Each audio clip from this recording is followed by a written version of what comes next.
इस मूवी में हमें दिखाया गया है कि एक 19 साल के लड़के को अपनी सौतेली माँ से प्यार हो जाता है। दरअसल इस लड़के की माँ के मरने के बाद इसका बाप एक जवान लड़की से शादी कर लेता है। कहानी की शुरुआत में हम फोस्को नाम के आदमी को देखते हैं जिसने एना नाम की एक जवान लड़की से शादी कर ली है। एना की एक 5-6 साल की बेटी है और पति के मरने के कारण एना ने दूसरी शादी कर ली और फोस्को की बीवी भी कुछ साल पहले मर गई थी। घर आने के बाद फोस्को सभी लोगों को शादी की खुशी में एक पार्टी देता है। अब फोस्को ने एक जवान और खूबसूरत लड़की से शादी की थी, इसलिए सभी लोग एना के बारे में तरह तरह की बातें कर रहे थे। इसके बाद हम फोस्को के बेटे लिवियो को देखते हैं और इसे अपने बाप की शादी से बिल्कुल भी खुशी नहीं हो रही थी।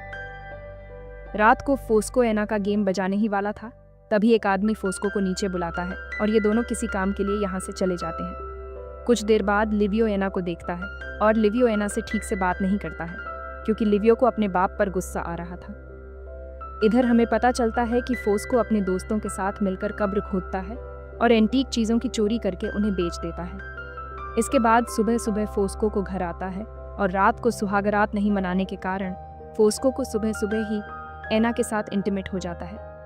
अगले दिन लिवियो अपने दोस्तों के साथ नहाने के लिए जाता है और ये सभी यहाँ पर बहुत मस्ती कर रहे थे। तभी हम यहाँ पर मिया नाम की लड़की को देखते हैं जो लिवियो को बहुत पसंद करती थी और यहाँ पर मिया लिवियो के लिए एक लेटर छोड़कर चली जाती है। लिवियो के घर आने के बाद फोस्को लिवियो से बहुत सारा सामान अपनी गाड़ी में रखवाता है क्योंकि फोस्को सामान की डिलीवरी के लिए शहर से बाहर जाने वाला था। यहाँ पर सबके सामने फोस्को लिवियो को डांट देता है क्योंकि उसने सामान ठीक से नहीं दिया था और ये सब एना भी देख रही थी।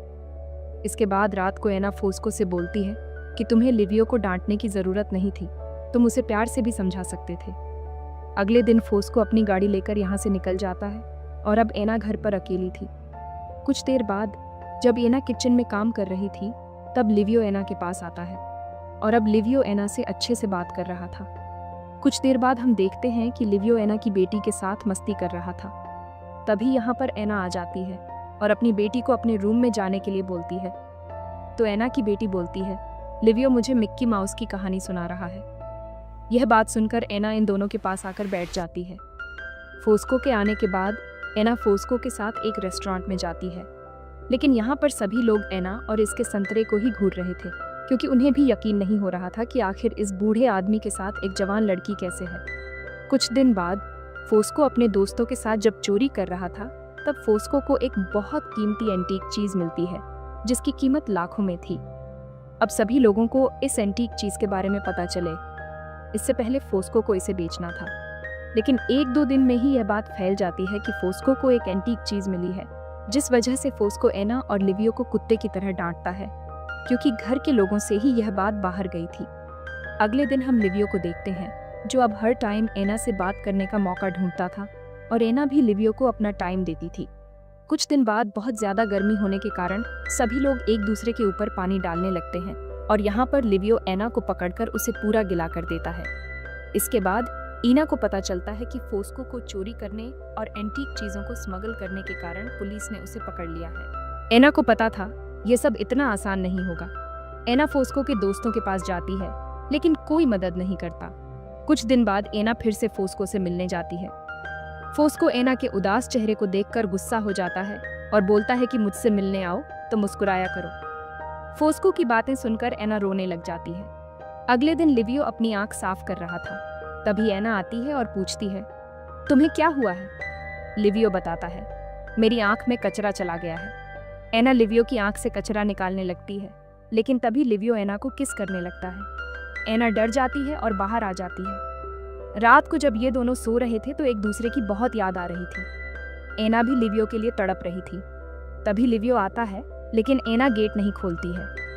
अगले दिन लिवियो एना के पास जाता है और एना को पकड़ लेता है। एना लिवियो को दूर हटाकर भाग जाती है। एना लिवियो को अपनी बुआ फर्नांडा के घर जाने के लिए बोलती है। लिवियो अपने दोस्तों के साथ मस्ती करने के लिए निकल जाता है और बहुत ज़्यादा दारू पी लेता है। घर का गेट अंदर से लॉक था तो लिवियो खिड़की के पास जाता है और कांच तोड़कर अंदर आ जाता है। एना जल्दी से लिवियो के पास आती है। अगले दिन जब एना किचन में काम कर रही थी तब लिवियो फिर से एना को पकड़ लेता है। तभी इनको किसी की आवाज़ सुनाई देती है और लिवियो समझ जाता है कि मिया ने सब देख लिया है। ईना बहुत परेशान थी लेकिन लिवियो एना से बोलता है कि उस पागल लड़की की बात पर कोई भरोसा नहीं करेगा। सभी को पता चलता है कि फोस्को को कल जेल से रिहा कर दिया जाएगा। एना से मिलने फर्नांडा आती है। एना फर्नांडा को लिवियो और अपने बारे में सब कुछ बता देती है। फर्नांडा एना को ये सारी बातें फोस्को को बताने से मना कर देती है। फोस्को के आने की खुशी में सभी लोग पार्टी करते हैं, लेकिन एना अभी भी डरी हुई थी।